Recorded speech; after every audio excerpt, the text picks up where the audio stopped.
Olá, aluno! Olá, aluna! Seja bem-vindo à disciplina de Literatura Comparada.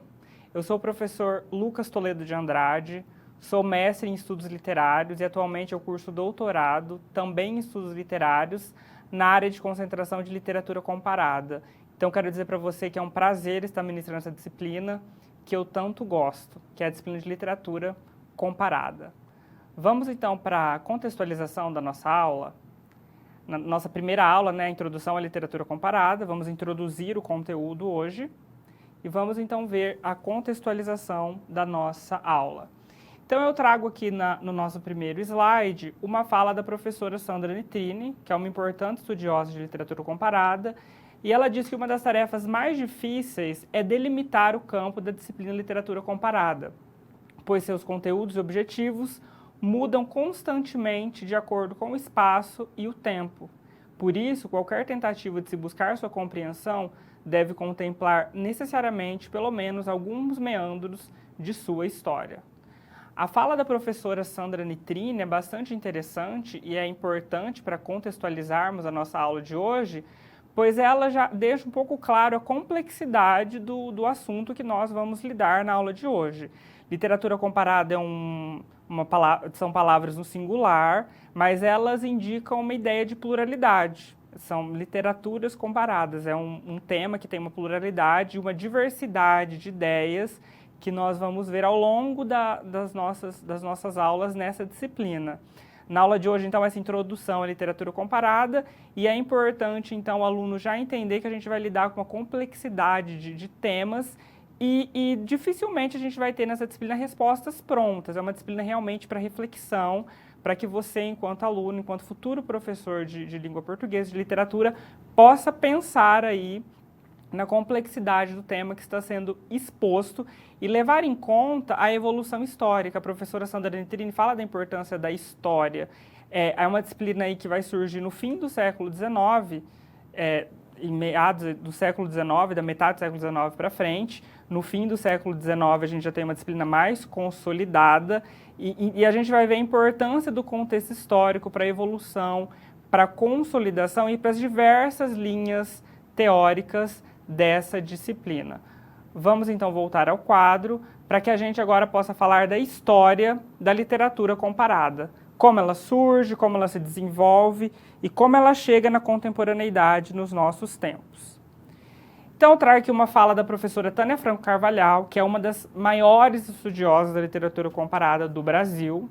Ela diz o seguinte: e o sentido da expressão literatura comparada complica-se ainda mais ao constatarmos que não existe apenas uma orientação a ser seguida, que por vezes é adotado um certo ecletismo metodológico. Em estudos mais recentes, vemos que o método ou métodos não antecede a análise como algo previamente fabricado, mas dela decorre. Aos poucos, torna-se mais claro que a literatura comparada não pode ser entendida apenas como sinônimo de comparação. Então, aqui na fala da professora Tânia Carvalhal, nós observamos que são métodos. Quando a gente fala de literatura comparada, evidentemente estamos falando da comparação entre duas literaturas, no início, quando surge a comparação entre literaturas de nacionalidades de línguas diferentes, mas com a evolução se compara também literaturas de mesma língua, de mesmo idioma. Depende aí Por isso ela fala de métodos, de um ecletismo metodológico. São muitos métodos, muitas formas de entender. E quando a gente fala a literatura comparada, parece simples, é só comparar, mas não é bem assim. A comparação a que ela se refere não é simples como a gente pensa, pois a ideia de comparação ela está no cerne do pensamento humano. A gente sabe que uma pessoa é alta e uma pessoa é baixa porque a gente compara. A gente sabe que um ambiente está frio e o outro está quente porque a gente também compara. Então a comparação está no cerne das disciplinas de maneira geral e no cerne das ciências humanas, no cerne do pensamento humano. E quando a gente vai trazer isso para a literatura comparada, não podemos pensar dessa maneira simplificada e generalizante. Eu vou chamar o quadro para que a gente possa ver aí uma imagem de comparação. Nós temos aqui um homem, e uma mulher, e temos cofres na mão dele. O cofre do homem é um cofre maior e o da mulher é um cofre menor. A gente pode perceber que um está comparando o cofre do outro. Com certeza essa figura chama atenção para a questão de salário, a questão salarial, que a mulher ela ganha menos do que o homem em muitos cargos, infelizmente, ainda isso ainda existe. E ele olha para o cofre dela sorrindo, como se estivesse de maneira sarcástica, e ela para o cofre dele preocupada, desapontada. E vejam que eles usam roupas parecidas, então eles provavelmente têm o mesmo cargo. Então isso que a gente está vendo aqui é um tipo de comparação, é a comparação que está no cerne do pensamento humano. Para a gente tratar da literatura comparada, então, a gente vai pensar de outra maneira.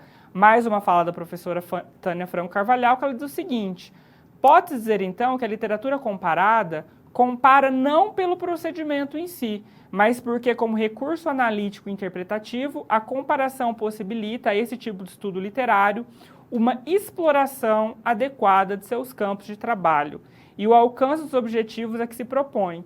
Em síntese, a comparação, mesmo nos estudos comparados, é um meio e não um fim. Então, a comparação, dentro da literatura comparada, dentro dos estudos comparatistas, ela é um meio, ela é um recurso analítico e interpretativo, e não um fim. Então, a gente, durante um estudo comparado, a gente não vai olhar para um texto e, esse texto é melhor, esse texto não é. É claro que durante a história da literatura comparada isso ocorreu, mas a ideia de comparação, ela é um meio, ela se estabelece como recurso metodológico da análise, na confrontação de literaturas. Eu olho uma obra brasileira, por exemplo, uma obra francesa, por exemplo, e vou estabelecer ao longo da análise uma confrontação. Por isso que a gente diz que a comparação, ela é o meio e não o fim. A gente não tem que chegar a um objetivo final nessa comparação. Claro que podemos chegar, mas essa comparação ela vai se estabelecer ao longo de todo o trajeto, de todo o recurso analítico, de que você, quando for analisar um texto, partindo da perspectiva dos estudos comparatistas, você vai olhar e vai usar isso como um método de análise e não como uma comparação simples e literal.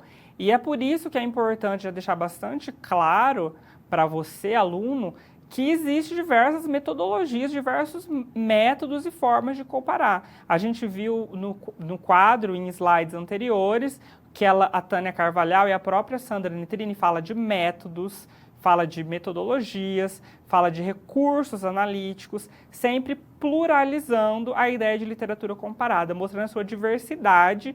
E é importante deixar bem clara a sua ligação com a história. E é por isso que a gente não chega a uma ideia pronta e fechada e fixa do que é a literatura comparada, pois o tempo muda, a história muda e as diversas vertentes vão surgindo de acordo com as necessidades históricas.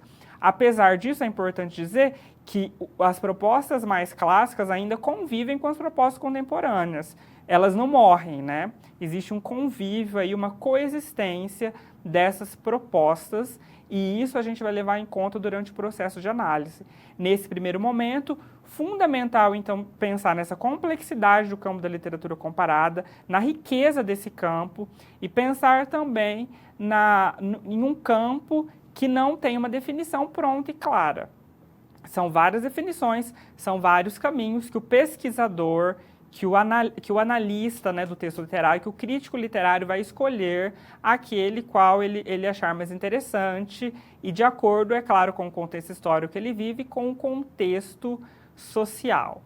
Por isso a gente fala, a professora Tânia Franco Carvalhal fala de uma ecletismo metodológico. A ideia de ecletismo é exatamente isso. Ser eclético é o quê? É gostar de vários tipos de música. Então aqui a gente está falando de várias correntes, de várias metodologias que vão se conformar para que a gente possa pensar na literatura comparada. Para dar início, então, à fala da história da literatura comparada, temos em foco essa ideia de um campo complexo, diverso e vasto, que está ligado diretamente a processos históricos, culturais e sociais.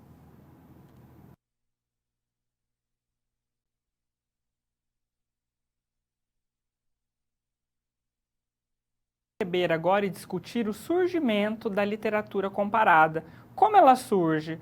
Por que ela surge? Então nós vamos ao quadro para que possamos perceber de que maneira que ela surge. A literatura comparada ela surge num processo de definição das fronteiras nacionais. Estamos falando ali de um período de neocolonialismo, um período em que a Europa domina grande parte do território africano e que tem então uma fronteira grande. A gente está falando aí próximo ao Tratado de Berlim, quando os países europeus decidem de maneira bastante hoje complicada, se a gente pensar historicamente, vão decidir qual parte da África vai ficar para cada um, vão fatiar a África. Então ela surge nesse processo de definição de fronteiras nacionais dentro desse período neocolonialista, de um pensamento bastante positivista e darwinista, um período científico forte. Então ela surge a partir da ideia de particularização da identidade estética das literaturas nacionais. Então, se temos fronteiras divididas, vamos ter a consolidação da ideia de literaturas. Não temos mais uma literatura universal, uma literatura única. Temos literaturas no plural, literaturas diferentes, e isso leva, consequentemente, a uma necessidade de se comparar essas literaturas, e lembrando sempre da comparação como um método de análise, não como uma ideia, com um fim em si mesmo.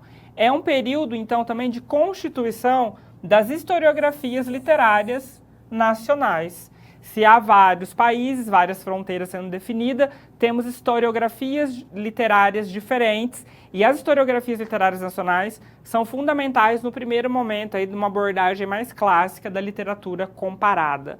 E aí temos também um pensamento cosmopolita, a gente tem diversas nações, homens e mulheres de nações diferentes viajam para outras nações, e isso leva então a esse pensamento cosmopolita, um pensamento aí que vai focar nas diferenças entre nações, vai focar numa própria questão aí de exotismo, um olhar exótico, lembrando que esse momento de surgimento é uma ideia totalmente eurocêntrica, então vai ter esse olhar bastante exótico, né? O exotismo aqui é importante.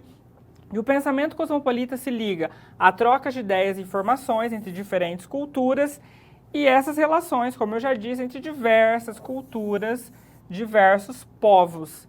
Então, a gente tem esse período, é o período de surgimento da literatura comparada. É um período importante historicamente, e aí, como eu disse, a questão histórica é muito interessante de ser pensada. E dentro desse contexto de surgimento, a gente vai pensar como esses estudos se consolidam. Surge inicialmente na Europa, como eu disse, e eles se consolidam fortemente em território francês. A França é um país que vai oferecer recursos, e o próprio pensamento francês ele é bastante importante para a consolidação desses estudos comparados. Eu vou chamar o quadro agora para que a gente possa ver essa consolidação dos estudos comparatistas. Percebam que durante todo o século XIX e início do século XX, a gente tem um desenvolvimento dos estudos comparatistas em território francês. Tanto é que a primeira cátedra de literatura comparada, ela surge em Lyon, que é na França, em 1887, seguida pela criação da cátedra da Sorbonne, que é uma universidade também francesa, em 1910. E aí nós temos diversos momentos históricos que vão mostrar a consolidação dessa disciplina da literatura comparada enquanto uma disciplina. Nós temos o curso de literatura comparada no ano de 1816, de Noël Laplace. Esse curso ele traz uma coletânea de trechos aí escolhidos. Ele não confronta esses trechos, como é próprio da literatura comparada, porém, percebam aí já o uso da ideia de literatura comparada. Temos o panorama da literatura francesa do século XVIII, de Abel François Villemain, que já faz um panorama pensando numa ideia de várias literaturas. Temos depois, em 1830, o discurso sobre a história da poesia e a história da literatura francesa na Idade Média, comparada às literaturas estrangeiras, em 1841, do J.J. Ampère. E temos também um curso dado no Collège de France pelo Philarète Chasles, no ano de 1841. Então percebam como que isso foi se desenvolvendo na França até chegar ao ponto aí dessas cátedras, né, de literatura comparada surgirem nas universidades. É importante também dizer que no ano de 1800, Madame de Staël, ela tem uma obra chamada Da Alemanha, em que já tem um estabelecimento da inclinação de analogias, e é interessante que essas analogias, elas já se valem desse espírito de confrontação próprio da literatura comparada. E aí o aluno vai perguntar, por que na França e não nos outros territórios? A França já tem um pensamento que já está lá no dicionário filosófico do Voltaire, um pensamento de pensar a literatura como um conjunto de obras, e isso é um pontapé inicial para a literatura comparada. A literatura pensada enquanto um conjunto de obras, um conjunto de textos, já é uma ideia clara na França em que não há discussão. Então, a gente percebe que é um território que, filosoficamente, o pensamento francês, ele aceita inicialmente a literatura comparada de modo bastante simples, e isso vai se desenvolvendo tudo aquilo que eu mostrei. Vamos voltar ao quadro agora para a gente ver que no resto da Europa também vai se difundir. A França é o território principal, mas no resto da Europa e também nos Estados Unidos difunde. E aí eu trouxe para vocês alguns dos principais nomes desses países. Na Alemanha temos o Moritz Carrière e o Max Kor, que são importantes aí nomes da literatura comparada. Na Inglaterra temos Hutchins Macaulay Posner, que é um importante nome. Na Itália temos De Sanctis. Nos Estados Unidos temos Irving Babbitt. E em Portugal, Teófilo Braga. Então são alguns nomes aí de alguns países europeus e também dos Estados Unidos, na América do Norte, que esses estudos vão se desenvolvendo. E agora a gente vai adentrar para pensar as teorias comparatistas clássicas e contemporâneas. As clássicas, aquelas mais iniciais, do momento do surgimento, e as contemporâneas, como que isso vai se desenvolvendo ao longo da história. Vamos ao quadro para que a gente possa perceber, então, que existe uma distinção, segundo o Henri Remek, entre uma linha francesa e uma linha americana. Então, a escola americana e a escola francesa. A linha francesa marcada por uma corrente positivista. Lembram que eu disse lá no início da literatura comparada a questão dessa corrente positivista, do pensamento positivista ser muito forte. Tanto é que a própria ideia de comparação, ela advém por contágio, aí chega nas ciências humanas, por meio dos estudos das ciências naturais. Livros de fisiologia, livros de anatomia, aí voltado para a medicina, para as ciências naturais, já traziam essa ideia de comparação. E isso vai se alastrando e tem muito a ver com um pensamento realmente científico, positivista, bastante próprio desse século, que é uma das características aí da linha francesa. Vamos retornar ao quadro, então, para que a gente possa perceber que essa linha francesa, devido a essa ideia muito positivista e científica, tinha problemas com a subjetividade da análise literária. E depois nós temos, então, a linha americana, que ela se vale da relação das literaturas e outros domínios, então aceita outras noções teóricas, como as noções do New Criticism, que é a corrente da nova crítica, de outras correntes teóricas que adentram essa linha americana, essas duas escolas. É importante dizer, quando a gente pensa nessa divisão dessas escolas, americana, francesa e americana, que é uma divisão que atualmente não faz muito sentido, ela é uma divisão bastante própria dos estudos clássicos, as teorias clássicas da literatura comparada, e ela não pode ser tão fechada. Principalmente, ela não pode ser fechada em uma ideia geográfica. Os franceses, muitas vezes, aí os teóricos franceses, se valem de uma abordagem norte-americana, estadunidense, e os teóricos também estadunidenses, norte-americanos, vão se valer de uma abordagem francesa. Então, essas linhas se conversam, se cruzam, e contemporaneamente isso é ainda mais evidente, essas relações, essas trocas e essas relações. E aí, na literatura francesa, na linha francesa e clássica francesa, a gente tem a confrontação, geralmente, de fontes e influências. A gente vai pensar na questão de fontes e influências. Vamos pensar também na questão de uma comparação histórica, de uma distinção histórica, aí, uma abordagem que vai para uma perspectiva histórica.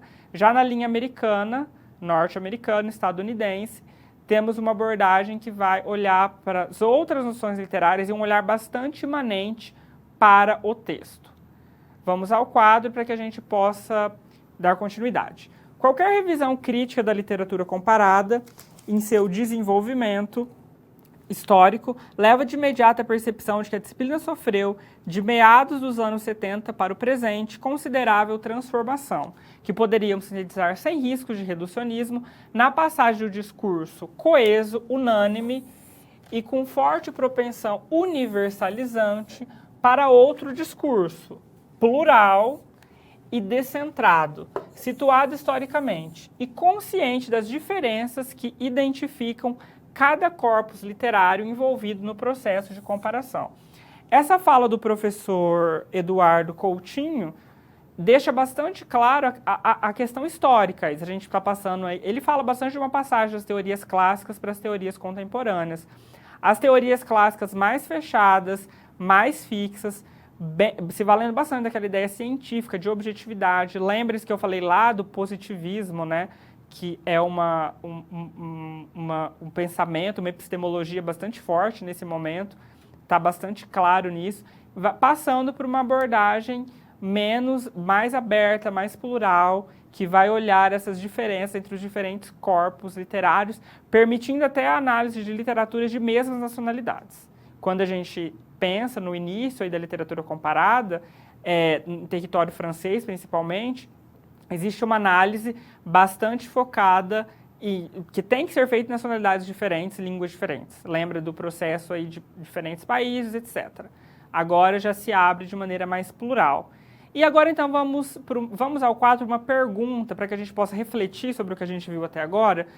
A gente já falou sobre isso, fica a reflexão para que a gente possa pensar quais os motivos fazem com que a literatura comparada se difunda mais rapidamente em território francês. A gente viu que na França foi o berço aí da literatura comparada, com as cátedras de Lyon e da Sorbonne. E por que será que é em território francês? Então, a gente pode dizer que em território francês, eu já falei lá do dicionário de Voltaire, a ideia de literatura conta um conjunto. E em território francês, mais rapidamente, o abandono de um gosto clássico, de um gosto mais clássico, de uma ideia mais clássica da literatura. Isso implica numa noção de relatividade maior. E essa noção de relatividade leva a um maior entendimento da literatura como um conjunto e permite a ideia própria da literatura comparada, né? Então, a gente vê isso. E é importante dizer que também no território francês, desde o século XVII, teve aquela querela dos antigos e dos modernos. E essa querela dos antigos e dos modernos impulsiona essa noção de relatividade, esse abandono do gosto clássico, que desemboca em um cenário, em um território, onde é mais fácil da literatura comparada dar início. E ela vai se alastrar por todo o continente, como nós vimos no nome daqueles outros teóricos, chegando aos Estados Unidos, à América do Norte. É importante dizer que a gente fala de linha americana e é importante a gente problematizar isso, porque a América é um continente imenso com muitos países, inclusive o Brasil, ele fica na América do Sul. Então, quando a gente fala de linha americana, a gente está falando de uma linha estadunidense, norte-americana, que é ligada aos Estados Unidos. Essas duas linhas, essas duas escolas, segundo o Remack, né? Porém, a gente, como eu já disse, essas duas escolas contemporaneamente, isso não pode ser pensado dessa forma. Não é uma delimitação geográfica, mas uma delimitação de formas de pensar. E isso foi se modificando ao longo da história. Mas é importante ter uma linha francesa aí no pensamento. O Remack gosta de divisão, porque ele fala de uma linha mais tradicionalista, mais clássica, bastante positivista. Surge naquele contexto que eu falei em que o pensamento científico é forte, tanto é que a ideia de comparação vem da anatomia, né, dos estudos aí da medicina, da fisiologia. Então, a linha francesa é a linha clássica de início, depois temos a linha americana, e essas linhas é interessante separar, mas hoje não faz muito sentido essa separação, né? É uma separação que esteve ligada a um momento histórico dos estudos comparatistas, mas hoje se conversam, teóricos de diferentes nacionalidades se valem das duas. Na verdade, hoje não há essa divisão. Há uma amálgama de ideias. A gente viu lá na fala do professor Eduardo Coutinho dessa pluralidade de ideias, essa pluralidade de pensamentos que levam a isso.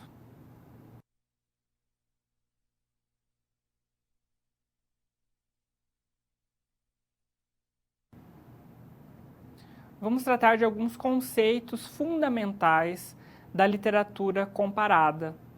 Quais conceitos a literatura trabalha dentro desse processo de desenvolvimento histórico? Então vamos ao quadro, do momento agora dos conceitos fundamentais da literatura comparada, e trago já uma citação inicial que diz: investigar como as nações aprenderam umas com as outras, como elas se elogiam e criticam, se aceitam e rejeitam, se imitam ou distorcem, se entendem ou interpretam mal. Como elas abrem os corações ou se fecham umas às outras.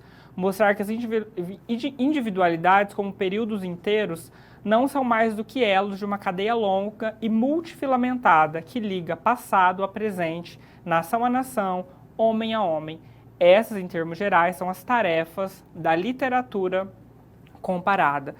Percebo aqui que nessa citação a gente vê que essa questão própria da problematização, da confrontação que a literatura comparada traz. Elogia e critica, aceita e rejeita. Então é perceber imitação, distorção, entendimento ou não entendimento, como essas nações se relacionam a partir dessa análise comparada. A ideia de que essa é uma das tarefas aí da literatura comparada. Percebam sempre a pluralidade, uma das tarefas, não é a tarefa única, é uma das tarefas da literatura comparada. Estudar essas relações entre diferentes nações e até mesmo, existem estudos aí de nações, mais contemporaneamente, das mesmas nações. Por exemplo, as ideias dos autores do romantismo nos autores contemporâneos ou nos autores do modernismo brasileiro, por exemplo. Isso é um estudo comum e que pode existir dentro da perspectiva comparatista. Nesse momento, a gente vai pensar agora em alguns conceitos, como eu disse no início, fundamentais da literatura comparada. Com que conceitos a literatura comparada trabalha? Aqui provavelmente vai ficar mais claro para você o que essa disciplina faz, sobre o que ela discute, sobre o que ela pensa. Que agora a gente vai para uma questão, um lado mais objetivo e mais prático da disciplina em si. E isso se liga também a perspectivas históricas, lembrando sempre da ligação aí histórica. Vamos ao quadro para que a gente possa ver a questão da originalidade, da genialidade e da autoria, que são conceitos e ideias. A ideia de originalidade e genialidade nasce ali no romantismo, no pensamento romântico, é uma ideia bastante própria do pensamento romântico, e essa ideia ela é explorada também pela literatura comparada. E a gente traz aqui um dos estudiosos teóricos bastante conhecido, Mikhail Bakhtin, em Problemas da Poética de Poética de Dostoiévski, um livro aí fundamental para os estudos linguísticos e literários, interessantíssimo para a literatura comparada. O Bakhtin, as teorias bakhtinianas e outras teorias que virão, elas colocam um pouco em xeque essa questão de originalidade, genialidade e autoria. E trazem, então, um momento crucial para a busca da compreensão do texto literário, para o entendimento do texto literário. A professora Fran Carvalhal diz o seguinte: a compreensão de Bakhtin do texto literário como um mosaico, construção caleidoscópica e polifônica, estimulou a reflexão sobre a produção do texto, como ele se constrói, como ele absorve o que escuta. Levou-nos, enfim, a novas maneiras de ler o texto literário. Então, perceba a importância desse texto como novas maneiras de ler o texto literário. E se há novas maneiras de ler o texto literário, há, então, um importante apontamento aí também para a literatura comparada. A ideia de polifonia, bastante importante em Bakhtin, porque o Bakhtin ele vai estudar o romance de Dostoiévski como um romance, como um texto que é um texto polifônico. O que seria essa polifonia? É um texto que se constitui de muitas vozes, de vozes sociais, vozes do autor e vozes sociais que adentram esse texto. Então, o texto ele deixa de ser um objeto fixo, né? A leitura do texto ela para de ser ela vai deixando de ser aos poucos tão imanentista e fixa, mesmo que essa não tenha sido a intenção inicial, mas isso vai se desenrolando ao longo do tempo. Deixa de ser uma leitura imanentista, que se volta unicamente para o texto, e vai abrir para essa polifonia, para esse conjunto de vozes que estão no texto. Vozes sociais, diferentes vozes do autor, das leituras que o autor faz, do mundo que o autor vive, do contexto que o autor vive. Isso está na constituição do texto e traz, então, novas maneiras de ler o texto.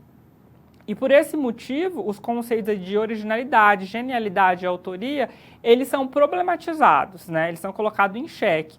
Porque dentro do romantismo, a ideia de originalidade e genialidade era aquele autor, aquele gênio que ficava em busca de inspiração, à espera das musas que iam inspirá-lo a pensar numa ideia original, numa ideia genial, que ia produzir um grande texto literário, né? Tem bastante ideia de essa autoria levada por uma genialidade, por uma originalidade. A partir das ideias do Bakhtin, a gente vê que essa originalidade ela é problematizada, porque essa ideia ela não vem do nada.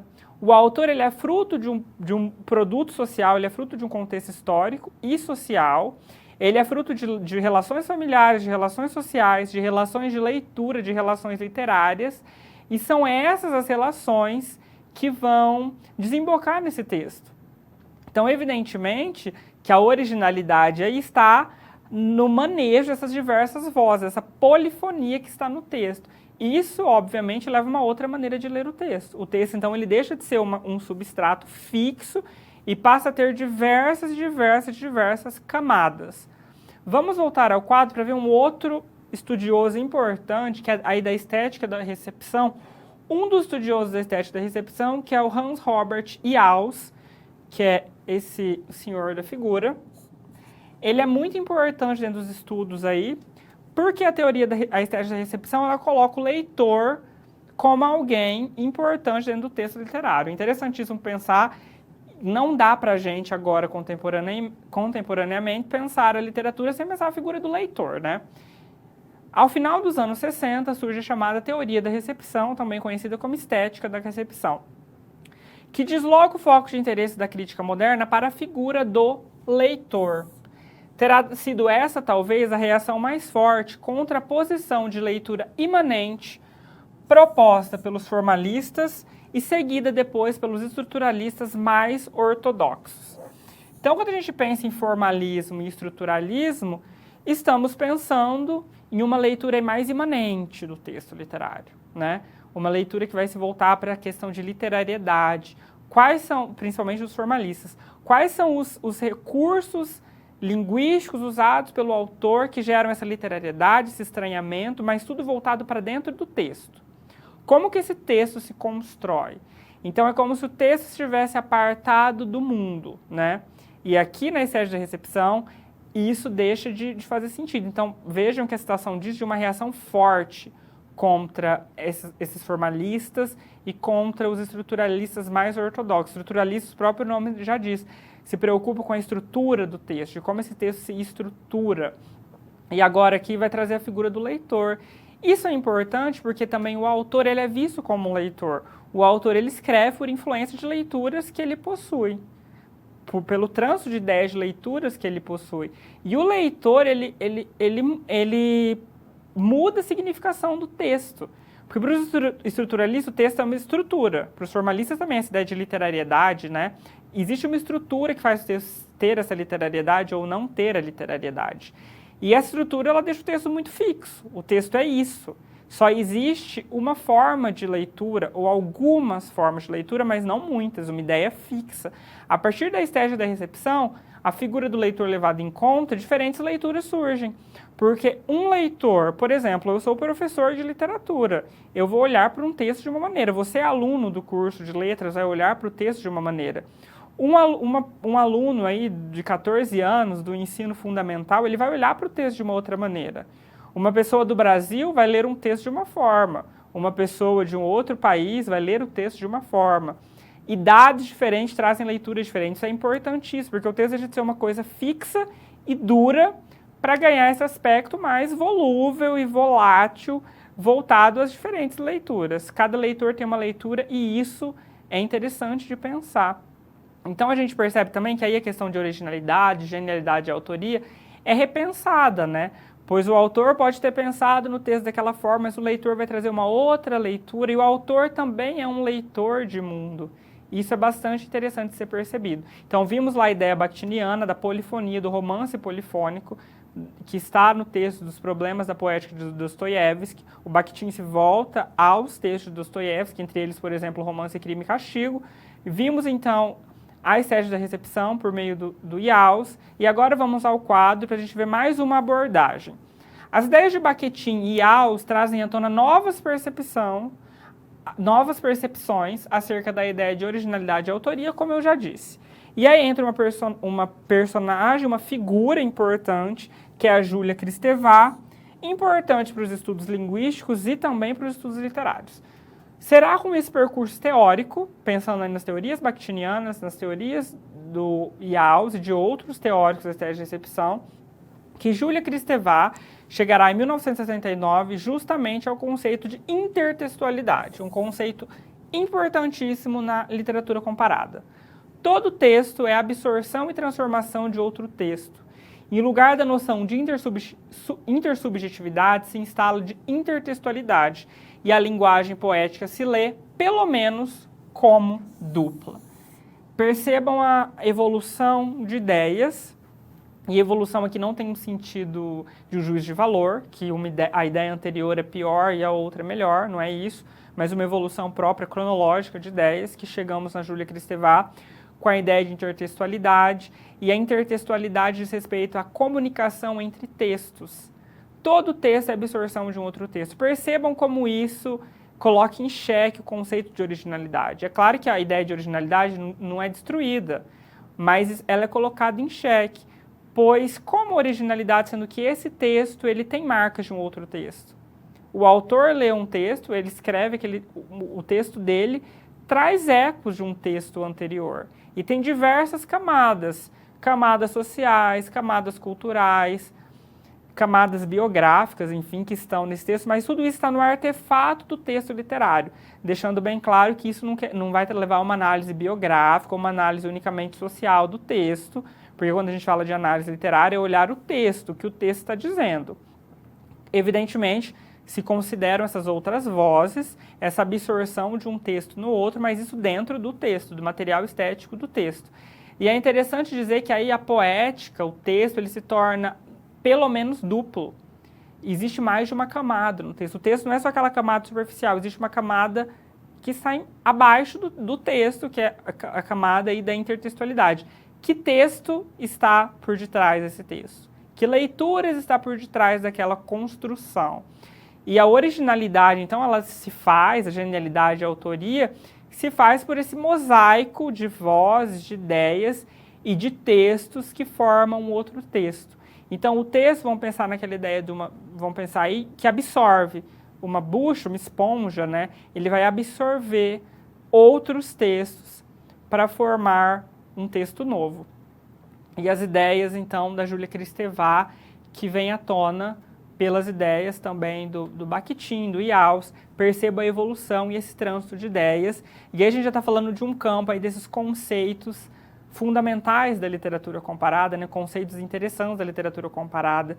Se inicialmente se olhava para o texto procurando a originalidade do autor, a genialidade, a autoria, que é uma coisa muito do romantismo, anteriormente essa ideia de originalidade não era tão levada em voga, mas o romantismo institui essa ideia do gênio, do autor como gênio original, e aqui isso é colocado em xeque por essas várias e várias correntes de pensamento. Interessante perceber como a ideia da estética da recepção do Yaus, ela é importantíssima para se pensar o texto, pois ela traz um leitor à tona, né? Apesar disso, o leitor do Yaus é um leitor bastante específico, é um leitor bastante da elite, né? Uma ideia de um leitor aí, um leitor quase inexistente. Agora, quando a gente vê isso com uma distância histórica, a gente vê que é um leitor quase inexistente. Mas é um leitor, esse leitor virtual, né? Mas mas isso é interessante que coloque em xeque os conceitos de originalidade e de autoria, pois as leituras mudam. E aí entra o autor como um leitor que está na ideia clara da intertextualidade da Júlia Kristeva. Quais os textos lidos por determinado autor são absorvidos por outros textos e trazem um novo texto à tona. Então é muito bonita até a imagem de um texto sendo formado por outros e outros textos, por diversas camadas. E isso é bem legal para a análise literária, pois o analista literário, numa perspectiva dos estudos comparatistas, ele vai cavar esse texto para descobrir essas diversas vozes que estão nele.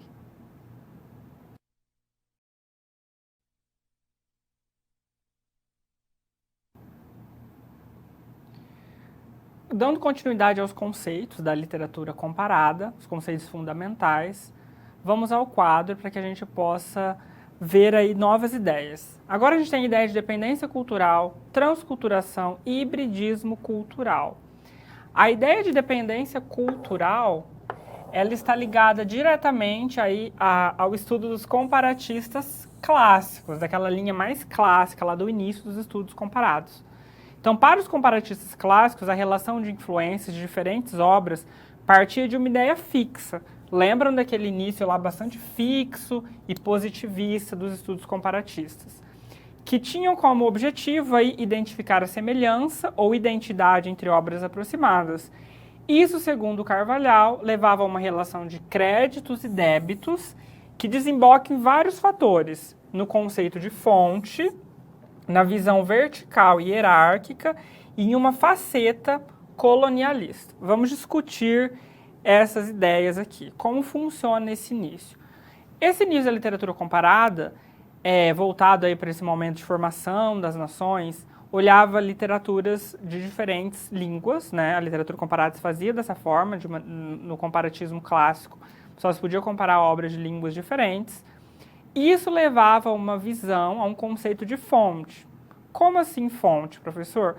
Vamos pensar na ideia de uma fonte mesmo que jorra água, que jorra ideias aqui, que jorra ideias para outros autores, de autores ou literaturas que jogam ideias para outros autores. Essa fonte, então, levava imediatamente a uma relação hierárquica, a uma noção de créditos e débitos. Como isso funciona? Suponha-se, então, que os portugueses colonizaram o Brasil, invadiram o Brasil, colonizaram o Brasil, e que a nossa literatura se forma em língua portuguesa. Nesse olhar, nesse estudo de influências, nessa ideia de influências, por meio do conceito de fonte, a literatura brasileira seria pior que a literatura portuguesa. Por quê? Porque é uma literatura que é influenciada. A fonte portuguesa jorrou as ideias para o Brasil e os autores brasileiros escreveram de acordo com as influências advindas dessa fonte. E a ideia de influência na literatura comparada, temos que tomar bastante cuidado ao usá-la, porque tem que ser problematizado. Dentro da literatura comparada, a palavra influência, ela traz implicitamente uma ideia de hierarquia, porque o influenciado, ele torna-se menos importante, ele torna-se inferior à fonte. Vamos voltar ao quadro para que a gente dê continuidade, então.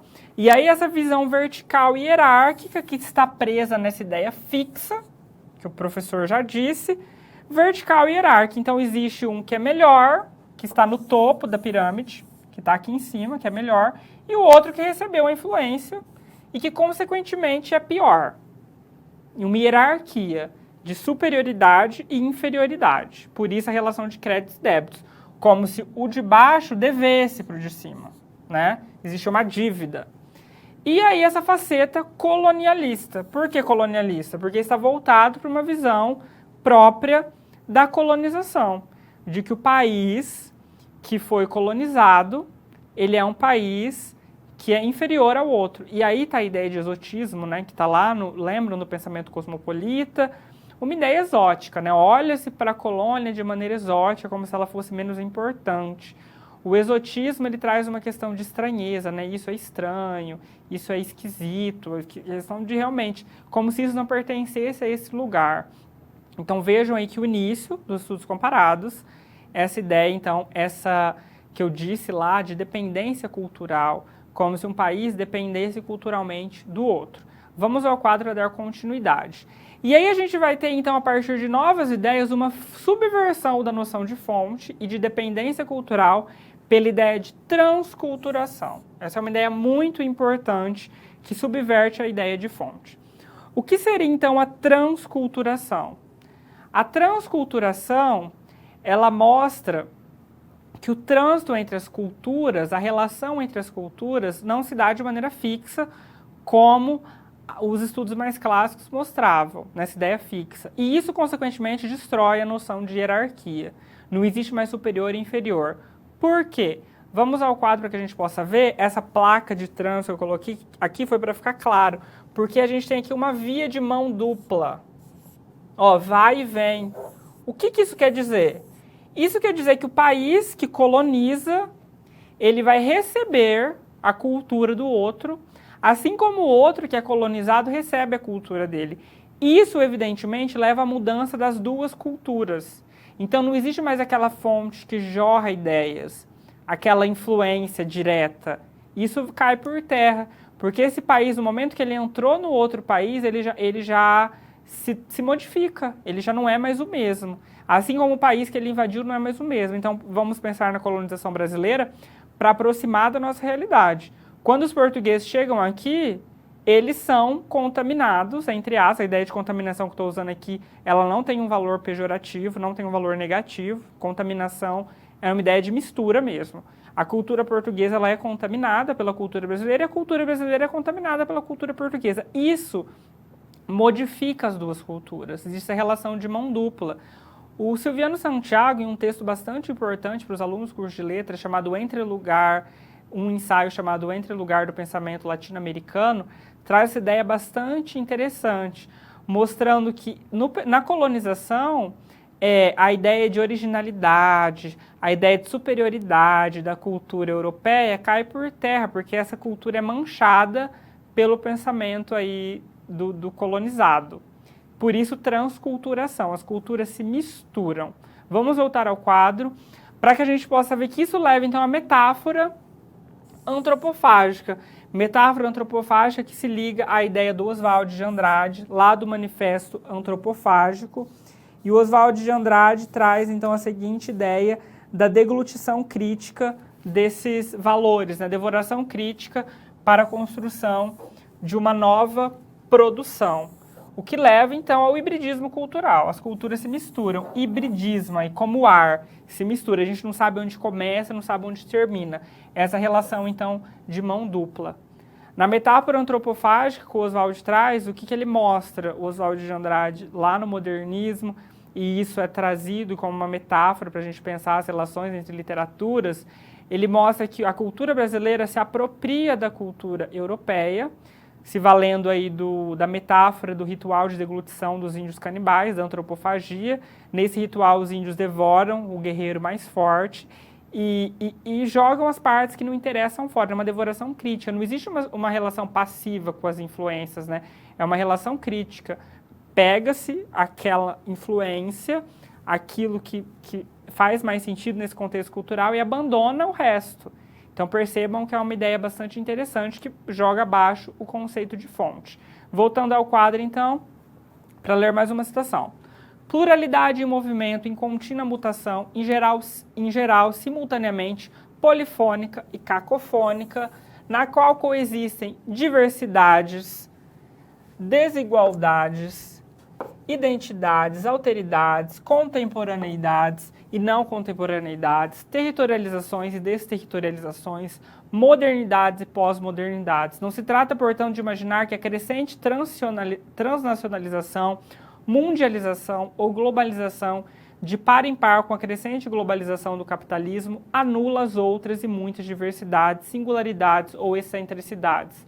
Tanto as recobre e mutila, como as anima e desenvolve, pelos desafios que suscita e pelas tensões e transfigurações que provoca. Percebam, então, que eu grifei ali os S's, né, para a gente mostrar sempre no plural.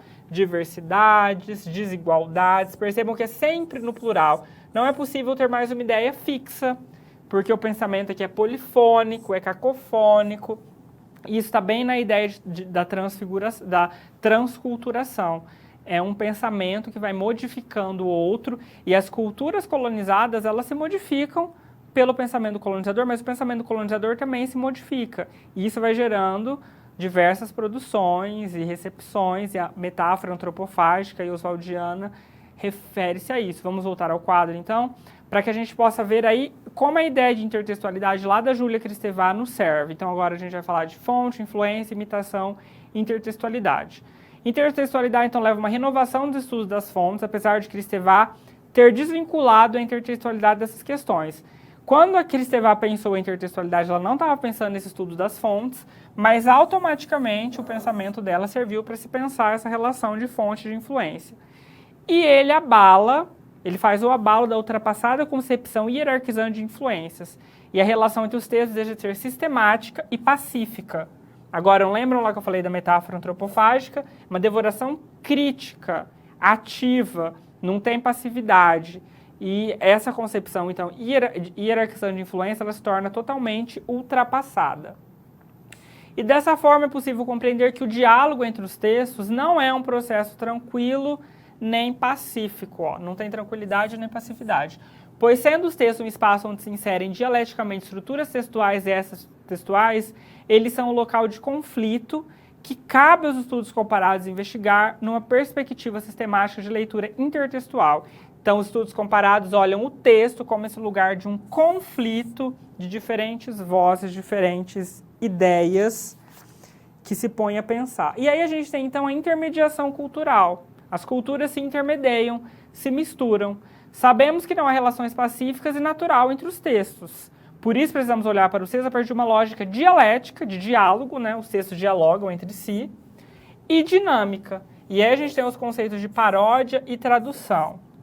A paródia, então, ela deixa de ser uma ideia de cópia ou de imitação. A paródia não é mais uma cópia ou uma imitação, mas uma releitura do texto primeiro. Ela releu o texto primeiro. E a tradução, ela deixa de ser olhada como um labor mecânico, como uma atividade mecânica, mas como também um texto reescrito, uma releitura. Pois o tradutor, para ele trazer o texto para a cultura dele, ele precisa fazer esse trânsito entre culturas. Não dá para pegar o texto da maneira como está no inglês e colocar na língua portuguesa. É preciso levar em conta a realidade da língua portuguesa. E aí a gente fala de uma intermediação que se dá nessas releituras, nesse processo de releitura. Vamos voltar ao quadro para trazer essa ideia aqui. Goethe já resumiu a grande importância da literatura comparada mundial nesses dois termos: intermediação entre nações e aceitação mútua. Cada nova descoberta na área das relações constantes entre os povos civilizados constitui não somente uma nova realização do conhecimento, mas também uma pedra fundamental da construção da paz mundial. Então aqui o Goethe, apesar da visão dele de literatura do mundo, a literatura geral ter uma conotação aí eurocêntrica no início, aqui a gente vê uma ideia bastante interessante de como os estudos comparados das relações entre culturas pode levar a gente ao entendimento do outro, ao entendimento da alteridade, ao entendimento da diversidade. Por isso ele fala de uma paz mundial. Apesar de ter uma ideia eurocêntrica, os estudos comparados podem levar a esse entendimento do outro, que pode minimizar os problemas. Isso é bem interessante de pensar. Vamos então para mais uma pergunta de interação. De que forma podemos relacionar a observação imanente do texto literário própria dos formalistas russos com as perspectivas trazidas por Bakhtin e pela teoria da recepção, que foram trabalhadas ao longo dos nossos blocos?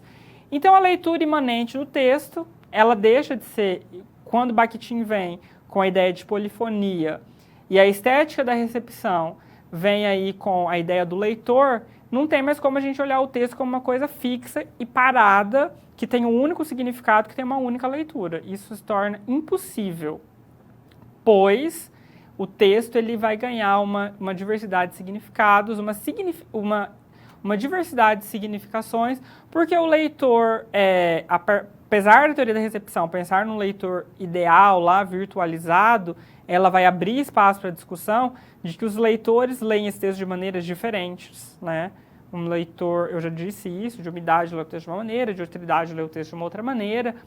E a ideia do Bakhtin, da polifonia, mostra diversas vozes que habitam o texto. Então não é mais possível ver o texto como uma coisa fixa. O texto ele é feito de vozes, de diferentes vozes, que vão formar esse texto e formar essa ideia dessas diversas vozes que emanam do texto. E a gente tem aí a ideia da própria antropofagia, né, que se liga a essa ideia aí de uma intertextualidade, que a teoria bakhtiniana vai desembocar no pensamento sobre a intertextualidade, de um texto que absorve o outro criticamente, e essa quebra dessa noção de influência e de fonte que vem por essas teorias, e tem tudo a ver com a questão que a gente falou no bloco aqui, da transculturação, a questão do hibridismo cultural, dessa relação de mão dupla, da intermediação cultural propiciada pela paródia e também pela tradução, que são os exemplos que foram usados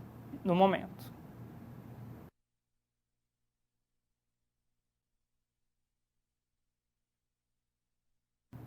vamos observar agora a literatura comparada em outros contextos e intersecções, como que isso se dá. E a gente vai falar já de cara, vamos para o quadro, falar da história comparativa das formas e temas literários. A discussão em torno dos gêneros literários formas, que remontam à antiguidade clássica por meio das reflexões trazidas por Platão e Aristóteles, mostra-se como um terreno fecundo para os estudos comparatistas. Então a gente vê que a questão das formas, que vem lá da Poética Aristotélica, que é um texto basilar da teoria literária do Ocidente, né? Talvez um dos primeiros textos a trazer essa discussão. A questão da forma dos gêneros literários, né? A gente tem o gênero épico, o gênero lírico, o gênero dramático, que está lá na Poética. É uma ideia bastante fixa, inicialmente, né? Bastante fixa, porque os gêneros são tratados de maneira bastante regrada. Um gênero pode ter isso, o outro não pode ter aquilo, o outro não pode ter aquilo, senão eles não são gêneros. Então isso vem lá da Poética clássica. E essa questão dos gêneros e das formas são usadas também dentro dos estudos comparatistas. Percebam aí que em toda a nossa disciplina vai ser percebido as diversas abordagens que esses estudos podem ter. Se futuramente você se interessar em ser um pesquisador da literatura comparada, você vai poder aí escolher uma dessas linhas a seguir para refletir sobre elas. Então, a linha das formas e dos temas é importante. E os temas têm a ver com mitos, com representações sociais, com representações femininas, representações masculinas, as temáticas que as obras tratam e as formas como isso se dá. Vamos voltar ao quadro, então, que a discussão em torno dos temas literários, de acordo com Baldersperger, remonta às origens da literatura comparada, que é os estudos de fontes e influências.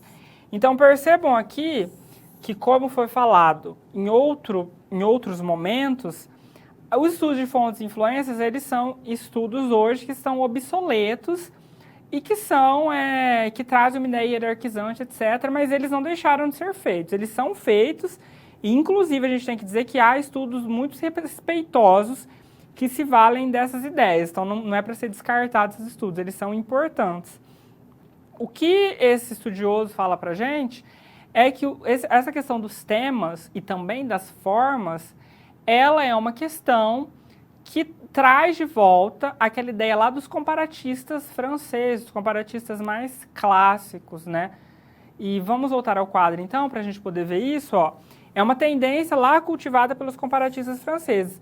Percebam que a evolução, e novamente falando que essa evolução não é vista de maneira com juízo de valor, que o que está anterior é pior que o que está na frente, mas essa evolução, ela se refere a um próprio processo histórico de construção do pensamento do homem ocidental, que somos nós, imbuídos, né? Somos seres históricos, estamos na história, e essa evolução é voltada a isso. E na verdade, as linhas, conforme evoluem, elas se conversam. Ainda hoje existe trabalhos de pós-graduação que se voltam ao estudo de fontes e de influências, e inclusive há trabalhos bons que merecem ser lidos. E ao mesmo tempo, há outros estudos do hibridismo cultural, da transculturação, lá voltado para a metáfora antropofágica, que já representa um momento diferente, né, da história. Mas esses estudos convergem, e aqui o que a gente vê é que essa ideia das formas e temas literários retoma lá a ideia dos comparatistas clássicos franceses. Vamos voltar ao quadro, então, para dar alguns exemplos de como se dá esse estudo de formas e temas. No estudo das formas, temos a questão dos gêneros em Grande Sertão Veredas, a narrativa de Pirandello, o romano americano e o romance brasileiro, entre outros. Então, veja que a questão das formas vai se voltar para os gêneros, como esses gêneros conversam.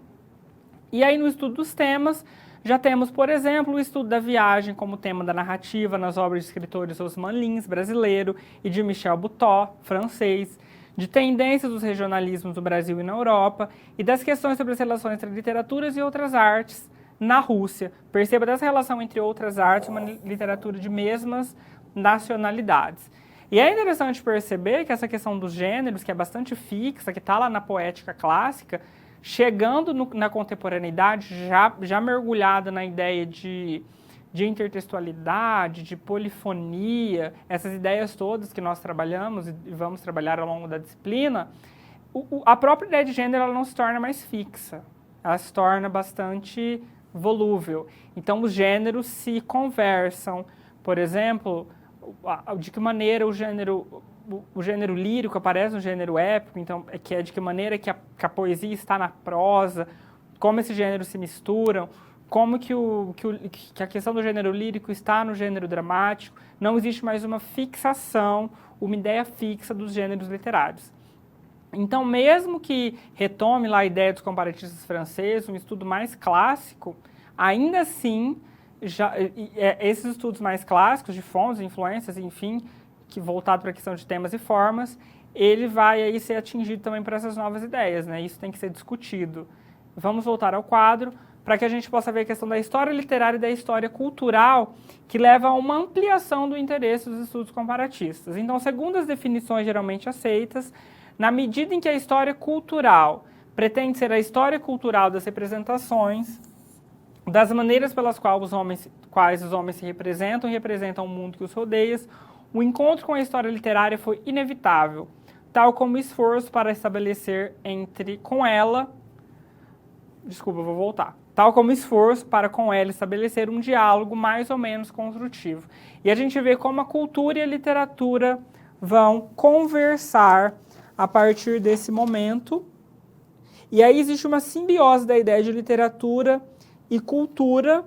E nesse momento, então, quando existe essa simbiose, né, os fatores externos eles são usados para a análise literária. Os fatores culturais e sociais, eles são levados em conta, pois a história cultural adentra a história literária. Vamos ao quadro, para que a gente possa ver de que maneira esses estudos, essa relação da sociedade entra dentro da literatura comparada nesse sentido. E aqui a gente vai falar dos estudos culturais. Importante dizer que os estudos culturais, eles não são a nova teoria literária, eles não são a nova literatura comparada. Eles são estudos que trazem uma ampliação para essas disciplinas. Eu trago aqui, ampliação do modo de observação das obras literárias. Então, a partir de tal concepção, surge uma visão que o foco no texto literário não só é insuficiente, como reflete uma concepção artística elitista e excludente. Assim, da mesma forma que outrora se questionou a ideologia colonizatória dos estudos comparatistas, passa a criticar o cânone e instituições. E aí, caso você se interesse, eu trago uma indicação de leitura, que é um texto que é fácil de achar, está divulgado para o público, né, nas redes aí virtuais, só você buscar lá no seu buscador. Na Revista Brasileira de Literatura Comparada, um texto chamado Literatura Comparada, Literaturas Nacionais e Questionamento do Cânone, um texto do professor Eduardo de Faria Coutinho, que vai trazer essa abordagem sobre os estudos culturais que a gente está falando até então. Os estudos culturais, eles surgem num contexto de língua inglesa, Inglaterra e Estados Unidos. Podemos falar, por exemplo, do Raymond Williams, do Stuart Hall, como nomes importantes dos estudos dos estudos culturais. E os estudos culturais, eles têm essa relação com a sociedade, diretamente com a sociedade. De que maneira que a sociedade influencia a produção dos textos e de que maneira, por exemplo, que as subculturas, as mídias, as tecnologias, e aí você vê um momento em que as outras artes adentram aí os estudos comparatistas, né? Aí é possível a gente ver um filme, analisar esse filme como obra literária, uma minissérie, enfim, surge diversas possibilidades. A própria música é perceptível de análise, isso vem pelos estudos culturais, que vai ver aquela visão mais clássica lá da literatura como livro, como texto unicamente, como uma ideia elitista e colonizatória, e vai questionar o cânone literário. Por que, por exemplo, que não tem mulheres no cânone literário? Por que não tem autores negros? Por que não tem homossexuais? Será que eles não escrevem? Será que eles não produzem com qualidade? A própria ideia de qualidade vai ser repensada, pois a ideia de qualidade ela tem muito uma tendência aí elitista que os estudos comparados, que os estudos culturais mostram. Vamos ao quadro, então, para que a gente possa ver aqui. Os estudos culturais, como seu próprio nome sugere, vêm com o propósito de estudar a cultura em suas diversas expressões, destituindo o texto literário do pedestal no qual o tratamento como alta literatura o colocou, estabelecendo como produto cultural em meio a tantos outros e fruto dessas relações entre arte e sociedade, trazendo para sua esfera outros sujeitos e expressões não originalmente elitizados que era o único estado admissível na literatura canônica. Então, aí bagunça esse cânone, num sentido bem positivo. Temos, então, o adentramento das literaturas africanas, das literaturas de periferia, que vão aparecer. Percebam aqui, ó, esse mapinha aqui, ó, quanta diversidade que a gente tem. Pessoas das mais diversas diversidades. Indígenas, negros, brancos, mulheres. Muito interessante. E aí tem uma discussão, que é uma discussão interessante, entre teoria literária e estudos culturais. Lembrando que os estudos culturais, a teoria literária ainda resiste muito, né, a essa entrada dessas novas vozes no cânone, mas esse é um processo que é irreversível, não há como voltar atrás, é um processo que vai acontecer. A própria ideia, os próprios estudos literários, a teoria literária tem que se repensar para pensar essa entrada das novas vozes no cânone, repensar a sua questão de noção de belo, de noção do que é do gosto clássico, do que é literariedade, por exemplo, para repensar esse texto literário. Vamos ao quadro, que aí, como eu disse, abriu espaço para literatura e outras artes, e aí o interessante é aproximar os campos, pois, em se tratando da literatura comparada, essa colabora para o entendimento do outro. A literatura comparada traz essa comparação. E sobre os estudos culturais, Canclini esclarece o que lhes dá maior abertura e densidade intelectual é atrever-se a manejar materiais conexos, que não eram considerados conjuntamente, para falar de um tema. Então, a gente tem aí, por exemplo, ó, logo é possível estabelecer comparação entre Dom Casmurro e a minissérie Capitu, e será comparatismo literário, já que uma das obras é literatura, bem como comparar Crime e Castigo, do romance do escritor Fyodor Dostoiévski, com Death Note, história em quadrinhos de Obá, através do enfoque do crime e da autopunição, de como isso se apresenta num texto da Rússia Imperial do século XIX, em contrapartida a um mangá japonês do século XXI, lançando mão de abordagens não ortodoxas. Então percebam a ampliação de formas de ver e pensar o texto literário que os estudos culturais nos trazem. Vamos agora para a nossa situação problema, e a situação problema diz o seguinte: imagine que você é professor da disciplina de teoria literária do curso de letras e foi convidado pelo coordenador para dar uma palestra a respeito da evolução dos estudos dos gêneros literários, relacionando aos estudos comparatistas. Você aceita o convite, mas se fica com muitas dúvidas. Primeira dúvida: como fazer um rápido histórico das origens da discussão formal nos tratados da poética? Como mostrar os estudos dos gêneros literários da contemporaneidade? E como comparar, relacionar os estudos dos gêneros e forma com os estudos comparatistas? Toda essa discussão já foi feita no início. Então, como fazer esse rápido histórico? Vamos pensar lá nas poéticas de Aristóteles, de Platão, e pensar que lá os gêneros literários eram vistos de maneira muito fixa, né? Épico, lírico, dramático, de maneira muito fixa. Indo já para a pergunta 2, na contemporaneidade, por meio dessas diversas teorias que surgiram, esses gêneros, eles se misturam, eles se conversam, e a ideia de fixidez deles vai cair aí também por terra. Então, isso é interessante de ver. E como isso se relaciona com os estudos comparatistas? De maneira interessantíssima. É possível perceber na literatura comparada, então, como, por exemplo, que eu já disse, o gênero no Grande Sertão Veredas, do Graciliano Ramos, um dos maiores romances de língua portuguesa. Como que a questão da poesia aparece ali dentro, por exemplo, que seria o gênero épico, né? O épico mais contemporâneo, que a gente está falando do romance, que não é mais o épico da maneira que os gregos entendiam, né? Então é até interessante a gente perceber como que o próprio gênero épico se transforma com a ascensão do romance ao longo da história. E nos estudos comparativos é muito interessante fazer isso, né? Como essas formas, esses textos vão se conversar entre si. E aproveitando lá aquela ideia própria dos estudos culturais, né, da abertura do cânone, de que maneira, então, que esses gêneros vão se conversar também com outras artes? Como que a literatura de periferia está nesse contexto? Como a literatura negra, a literatura feminina, como que isso aparece? Então, percebam como, então, que a história cultural, junto da história literária, a ideia própria dos estudos culturais, da literatura e outras artes, como que isso expande e amplia o modo da gente olhar o texto literário.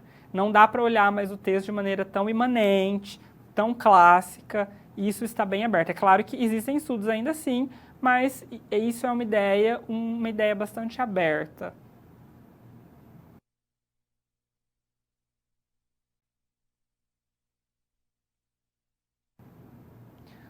Convido você, aluno e aluna, para relembrar os tópicos discutidos nessa aula. Vamos então relembrar? Começamos então na história da literatura comparada.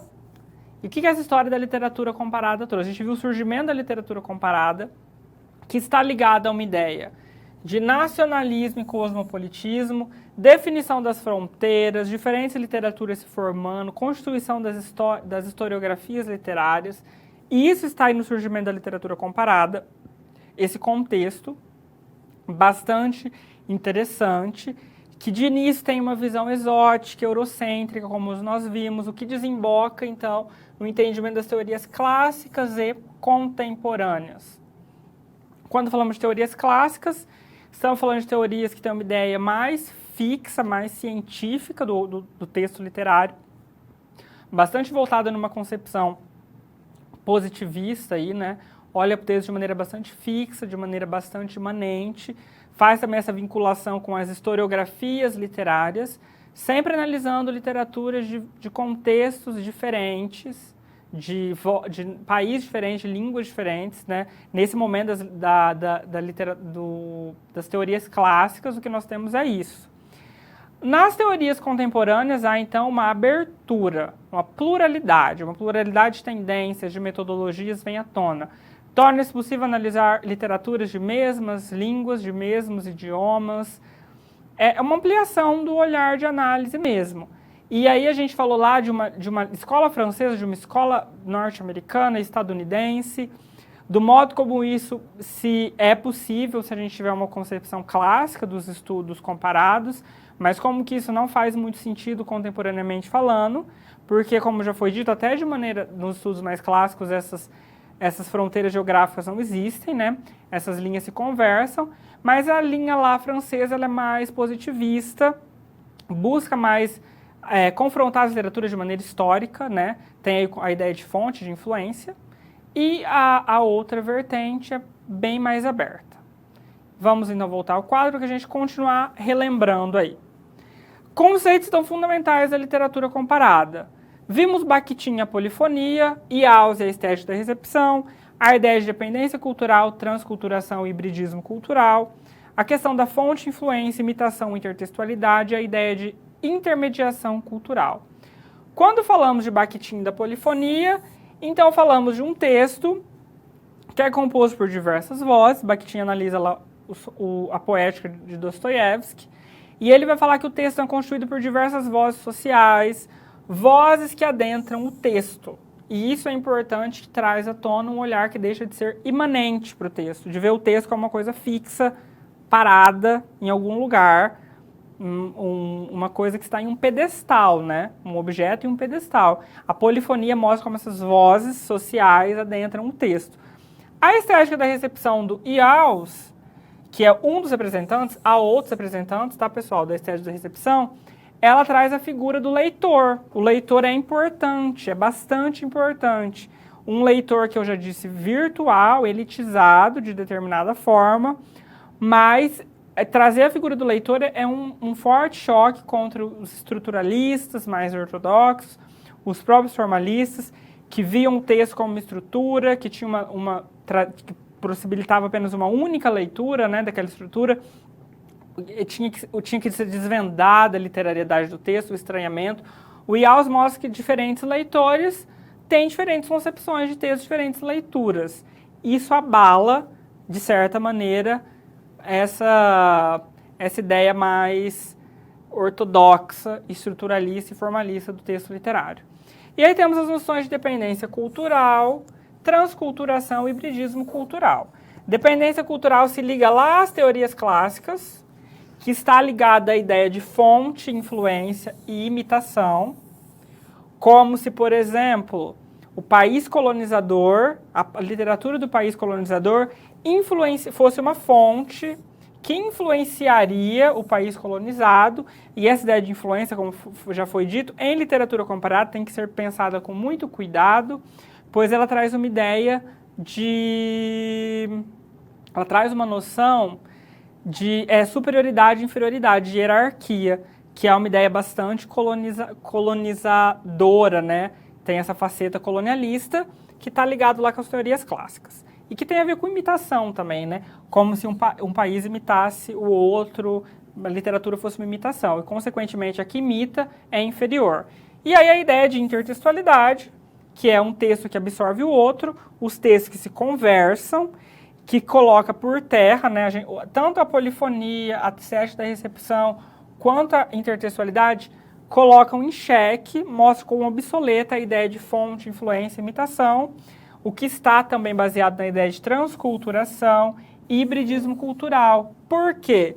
Porque a gente vai ver que os textos, para se construir, eles se conversam, então não existe uma cultura superior, uma cultura inferior, mas culturas que se conversam, culturas que dialogam e culturas, nessa própria ideia de transculturação, que modificam uma outra. O colonizador, no momento da invasão e da colonização, ele é atingido e modificado pelo colonizado. As culturas não se tornam híbridas. E a gente vai falar já de uma ideia também de culturas, e não cultura, uma única cultura. São culturas que se conversam. O que tem a ver com a ideia de intermediação cultural, que aí vai ter uma intermediação, né? O texto, por exemplo, a paródia não é um texto de imitação, mas é um texto de releitura. A tradução não é um texto que simplesmente pega um texto de um idioma e põe para o outro idioma sem modificar nada. Não, tem que fazer uma intermediação entre culturas para que a tradução também faça sentido. Você já tentou pegar uma música de um outro idioma e colocar no seu idioma e dentro lá de um daqueles aplicativos, daqueles sites de tradução, vejam como fica totalmente estranho, mal escrito. É preciso rever a tradução também, porque a tradução ela se faz como uma intermediação cultural. O tradutor ele é um homem ou uma mulher que tem que habitar duas culturas para conseguir fazer a tradução com sucesso. E aí, para finalizar, falando da literatura comparada em outros contextos e intersecções, para a gente relembrar, vimos a questão das formas e temas literários, que já estão lá nas poéticas clássicas de Platão, de Aristóteles, que dão a base para a teoria literária ocidental, e como isso ainda hoje é usado em estudos, inclusive respeitados da área da literatura comparada, que está bastante ligado àquela vertente mais clássica francesa, do texto como algo fixo, né, de uma questão fixa. Apesar disso, eu disse que a questão das formas literárias, a partir dos diversos estudos, ela também já é vista de maneira mais maleável. E aí vimos a história literária e a história cultural, os estudos culturais, literatura e outras artes. Todos se relacionam porque a gente tem aí uma ideia de culturas, literatura e cultura sofrem essa simbiose, tornam-se uma coisa só. Isso leva aos estudos culturais, evidentemente, os estudos culturais que surgem naquele contexto que eu disse anglófono e que vão olhar no momento de ebulição das novas mídias, a questão das subculturas, vai olhar a literatura em relação a essa sociedade, vai colocar em xeque aquela noção de uma alta literatura, de uma literatura canônica. Por que essa literatura é canônica? A própria noção do que é literário e do que não é colocado em xeque devido aos estudos culturais. E aí a gente tem, então, essa questão até da literatura e das outras artes, né? Outras artes passam a fazer essa relação. Uma análise de um livro com um filme, de um livro com uma música, de uma poesia com uma música. E isso se torna muito comum e é cada vez mais comum na área da literatura. Importante dizer, apesar disso, essa questão dos estudos culturais que é importante, lá eu falei da questão, em algum momento falei da questão da teoria literária versus estudos culturais. O que a teoria literária às vezes chama atenção desses estudos que se voltam aos estudos culturais é a questão de olhar apenas o contexto histórico, contexto social e se esquecer de olhar o texto. E isso tem que ser dito. Se a gente está na área da literatura, os estudos culturais são importantes, eles ampliam o olhar para o texto literário, traz à tona outras produções, produções periféricas, produções de países que até então não tinham produções que não eram vistas, não que não tinham, mas que não eram levadas em conta. Porém, tem que se olhar para esses textos de maneira respeitosa. De que maneira que a gente olha para esses textos de maneira respeitosa? Olhando o formal do texto, como o texto literário é construído. Porque se a gente ficar só numa análise histórica e social do texto, a gente não está fazendo um trabalho de literatura. Por isso a teoria literária puxa um pouco a orelha aí dos estudos culturais. Porque alguns trabalhos de estudos culturais esquecem que estão lidando com literatura e lidam com história, com outras áreas e esquecem de olhar o texto literário. Então, chamar a atenção, mesmo o trabalho de literatura e outras artes, a importância de olhar o texto literário.